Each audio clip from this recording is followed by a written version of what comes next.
Baik, saya Muhammad Fadil bin Muhammad Noor, A187149 akan memberi sedikit pengenalan tentang tajuk kami. Malaysia, sebuah negara Asia Tenggara yang pelbagai telah menghadapi cabaran dalam proses pembinaan negara sejak mencapai kemerdekaan pada tahun 1957. Permaidani budaya yang kaya termasuk masyarakat Melayu, Cina, India dan orang asli. Politik perkauman yang tidak terkawal merupakan cabaran utama dalam proses ini dengan ketara membentuk lanskap sosiopolitik. Kenyataan ini menggariskan perdebatan berterusan tentang keberkesanan pembinaan negara bangsa, mempersoalkan bagaimana politik perpecahan mempengaruhi identiti nasional, pengagihan sumber dan kemajuan keseluruhan. Untuk menangani perkara ini, esei ini akan meneroka konteks sejarah, implikasi untuk perpaduan nasional, perwakilan politik, akibat ekonomi dan hubungan antara politik perkauman dan perpaduan sosial. Baiklah, secara ringkasnya, di sini saya dapat rangkumkan bahawa politik perkauman yang tidak terkawal mempunyai impak yang meluas kepada perpaduan nasional di Malaysia, menghalang pembangunan identiti yang bersatu padu dan menjejaskan asas kepada sesebuah negara bangsa yang harmoni. Untuk menangani cabaran ini, Malaysia mesti menumpukan perhatian kepada menangani punca ketegangan etnik dan menggalakkan lagi keterangkuman untuk masa depan yang lebih bersatu dan berdaya tahan. Terima kasih. Baiklah, saya akan meneruskan lagi dengan impak. Impak politik perkauman yang tidak terkawal di Malaysia memperdalamkan lagi perpecahan dalam kalangan kumpulan etnik, mencetuskan ketegangan. Insiden atau dasar seperti dasar ekonomi baru yang memihak kepada majoriti Melayu memburukkan lagi ketegangan ini. Perselisihan ini menjejaskan proses pembinaan negara bangsa, mewujudkan lagi cabaran untuk perpaduan, kepercayaan, kemajuan ekonomi dan perwakilan politik. Pada dasarnya, politik perkauman yang tidak terkawal menjejaskan usaha Malaysia untuk membina sebuah negara yang bersatu padu dan harmoni. Okey, seterusnya kita akan memasuki kesepaduan sosial dan identiti budaya, di mana kesepaduan sosial dan identiti budaya ini akan memainkan peranan yang sangat penting dalam pembinaan sebuah negara seperti Malaysia yang merupakan masyarakat yang mempunyai pelbagai etnik dan berbilang budaya. Dalam konteks Malaysia juga, yang mempunyai pelbagai komuniti etnik seperti Melayu, Cina, India dan lain-lain ni, isu perkauman ni telah menjadi cabaran sejak awal pembentukan negara lagi. So, keadaan ini boleh merentasi pelbagai bidang termasuk politik, ekonomi dan sosial. Dan ketidakseimbangan yang berlaku dalam penyebaran kekayaan, peluang ekonomi atau pelaksanaan dasar-dasar yang tidak adil boleh meningkatkan ketegangan antara kumpulan etnik. So, Malaysia ini telah pun mengamalkan dasar-dasar yang mendorong kesepaduan sosial dan pengiktirafan identiti budaya masing-masing, dan konsep Malaysia sebagai negara berbilang budaya ini juga telah diterapkan dalam perlembagaan dan dasar-dasar penting yang lain seperti dasar kebudayaan kebangsaan dan dasar pelbagai budaya. Walaupun begitu, adalah penting untuk kita ingat bahawa pelbagai faktor termasuk ekonomi, pendidikan dan budaya juga memainkan peranan yang penting dalam pembinaan negara bangsa, dan penekanan pada perkauman, keadilan sosial dan pengiktirafan hak-hak semua komuniti juga dapat membantu mengatasi isu-isu perkauman. So, sebagai alternatif kepada politik perkauman dan pendekatan eksklusif yang mempromosikan kesaksamaan, peluang yang adil, penghargaan terhadap kepelbagaian boleh memberikan sumbangan kepada pembinaan negara bangsa atau pembinaan masyarakat yang bersatu di Malaysia ataupun di mana-mana negara yang lain.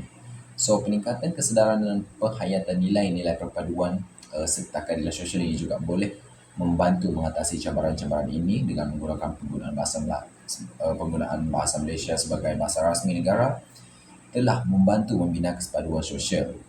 So, ini boleh membolehkan komunikasi yang lebih baik di dalam kalangan berbagai kumpulan etnik dan menggalakkan rasa persatuan, di mana sistem pendidikan di Malaysia ini juga telah mencerminkan kepelbagaian etnik dan budaya. So, terdapat sekolah-sekolah yang mewakili pelbagai kumpulan etnik dan mengintegrasikan unsur-unsur kebudayaan dalam kurikulum yang dapat memupuk pemahaman dan hormat kepada pelbagai budaya. So, proses negara bangsa ini adalah satu proses yang berterusan dan tidak dipandang sambil lewat, dan sebagai model negara bangsa ini menjadi model yang diterima oleh masyarakat untuk mengurus kehidupan negara Selagi itulah usaha untuk mengukuhkan perlu dilakukan secara serius dan berterusan dengan iltizam yang tinggi.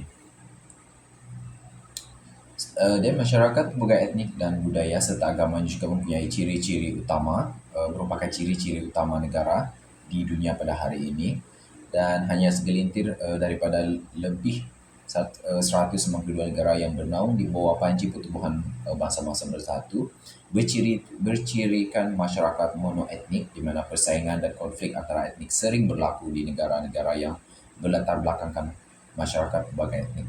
Namun begitu, sejarah juga telah membuktikan negara monoetnik itu pun tidak dapat membebaskan diri daripada kejadian sedemikian. Hal ini kerana masyarakat mempunyai kecenderungan untuk mengkategorikan dan menilai sesuatu kumpulan masyarakat yang lain berdasarkan pemikiran dan pemahaman mereka sendiri yang sempit dan terpengaruh oleh berbagai faktor seperti pengalaman sosial, pembangunan ekonomi sosial, pendidikan, dan sosialisasi terimaan yang mereka telah terima. Dan untuk melaksanakan sistem kerajaan yang bakal dibentuk, kumpulan etnik utama harus bekerjasama, tetapi parti politik yang dibentuk adalah berasaskan etnik. So, perjanjian utama yang disebut kontrak perlembagaan adalah a trade-off antara Melayu dan bukan Melayu, khususnya United Malaysian Organizations, UMNO, dan Malaysian Chinese Associations, MCA, dan kesannya melalui persetujuan ini bukan Melayu diberi syarat kewarganegaraan yang lebih liberal, dan sebagai balasan bukan Melayu menerima kedudukan hak istimewa sebagai balasan orang Melayu menerima kedudukan hak istimewa orang Melayu seperti yang termaktub dalam perlembagaan seperti bahasa, agama, dan kedudukan raja-raja Melayu. Assalamualaikum warahmatullahi wabarakatuh. Nama saya Muhammad Amirul Izzat bin Muhammad Azman. Akan membincangkan mengenai isi politik Melayu. Jadi berdasarkan slide, politik Melayu memainkan peranan yang penting dari masa sebelum Malaysia terbentuk lagi. Politik Melayu pada zaman dahulu tertumpu pada kuasa raja-raja Melayu sahaja. Jadi mereka ini bertindak sebagai ketua kerajaan atau negara sambil dibantu juga oleh golongan pembesar mereka. Namun, suasana politik seperti ini dilihat berubah apabila kuasa kolonial mula bertapak di tanah Melayu.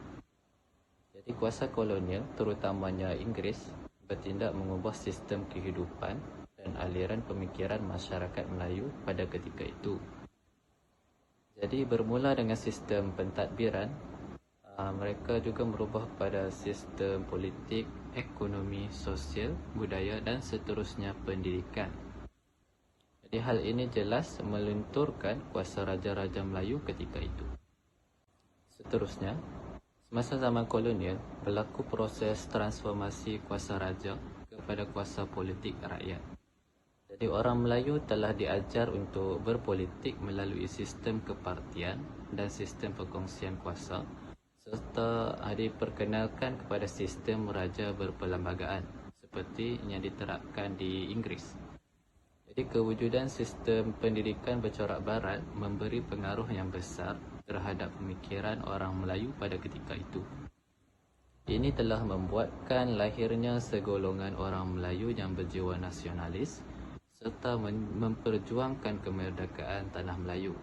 Dan tidak dinafikan juga golongan ini telah lahir dari sistem pendidikan yang telah diwujudkan oleh Inggeris. Hasilnya wujud parti politik yang telah memperjuangkan kemerdekaan, seperti yang paling terawal ialah Kesatuan Melayu Muda atau dikenali juga sebagai KMM. Selepas Perang Dunia Kedua, lebih banyak lagi gerakan politik berhaluan kiri telah muncul. Sebagai contoh, Hizbul Muslimin, Parti Kebangsaan Melayu Malaya, Angkatan Pemuda Insaf, Angkatan Wanita Sedar dan banyak lagi. Seterusnya, pihak Inggeris lebih suka untuk berbincang dengan golongan moderat atau dikenali juga sebagai golongan berhaluan kanan. Jadi, mereka ini terdiri daripada golongan elit Melayu yang mendapatkan pendidikan Inggeris. Ini kerana mereka mempunyai idea pemikiran, tanggapan dan gagasan serta perancangan yang sesuai dengan Inggeris. Jadi pihak ini diwakili oleh Parti UMNO atau dikenali juga sebagai Penggemar. Semasa pimpinan Tunku Abdul Rahman, Parti Perikatan yang dianggotai oleh UMNO, MCA dan MIC telah mewujudkan satu delegasi ke London bagi menuntut kemerdekaan. Jadi rombongan ini telah dilayan dengan baik berikutan adanya hubungan akrab antara Tunku dengan Setiausaha Tanah Jajahan Inggeris pada ketika itu. Hal ini juga membawa kepada kemerdekaan Tanah Melayu pada 31 Ogos 1957. Seterusnya membuatkan orang Melayu berasa taksub akan politik perkauman yang diterapkan kepada mereka dari sejak zaman sebelum merdeka lagi. Di slide yang terakhir, perpaduan dengan bangsa lain amat sukar diterima oleh orang Melayu pada awalnya. Ini dapat dibuktikan dengan penolakan cadangan Dato' Onn Jaafar yang bercadang untuk membuka keahlian UMNO pada orang Melayu. Bahkan selepas mencapai kemerdekaan pun hal ini masih berlanjut. Contohnya telah berlaku peristiwa rusuhan kaum yang amat dahsyat pada 13 Mei 1969. Jadi politik Melayu pada masa kini sebenarnya sering dipengaruhi dengan peristiwa sejarah pada masa lampau. Serta detik hitam ancaman komunis bintang 3 yang rata-rata dianggotai oleh penduduk bangsa lain masih memberi kesan terhadap pemikiran orang Melayu pada masa kini. Jadi hal ini membuatkan politik perkauman dalam kalangan masyarakat Malaysia menjadi semakin menebal. Selain itu, sentimen politik perkauman yang mewakili ideologi juga sering dibangkitkan oleh ahli politik sendiri maupun orang awam pada masa kini. Baiklah, saya teruskan pembentangan ini. Berbalik kepada soalan, politik perkauman yang tidak terkawal adalah faktor utama yang merencatkan proses pemindahan negara bangsa di Malaysia. Di mana pada dasarnya saya memang setuju politik perkauman yang tidak terkawal ini memang telah lama berlaku di Malaysia lagi sejak awal penubuhan parti-parti politik itu. Di mana saya melihat penggunaan isu perkauman ini adalah bagi kepentingan pribadi bagi sebuah parti politik di Malaysia. Ini kerana yang pertama itu penggunaan isu perkauman ini adalah bagi menguatkan dan meraihkan sokongan daripada rakyat rakyat sebagai pengundi, kerana kerajaan atau juga pembangkang di dalam parti-parti politik itu menghidupkan isu perkauman ini adalah demi mendapatkan sokongan daripada kaum ataupun agama tertentu, di mana penyakit saya katakan ini adalah sebagai penyakit kerana yang tiada ubatnya, malah menjadi sehingga kini masih digembur-gemburkan oleh golongan-golongan tertentu ataupun orang-orang yang terlibat dalam politik ini, dan sememangnya telah menjadi cabaran utama dalam proses pemindahan negara bangsa, khususnya pemindahan negara bangsa di Malaysia. Yang kedua, dasar pecah dan perintah yang dilaksanakan oleh British sebelum Tanah Melayu merdeka lagi, di mana kita lihat dasar pecah dan perintah ini telah mengubah kehidupan masyarakat di Tanah Melayu ketika itu, di mana pemisahan antara kaum telah berlaku, di mana setiap kaum itu dipisahkan mengikut kawasan dan tempat tinggal masing-masing, dan ini memberi kesan terhadap corak bentuk politik di Malaysia, di mana pemisahan setiap kaum ini, misalnya kita lihat Melayu, Cina dan India yang terletak di kedudukan yang berbeza ini telah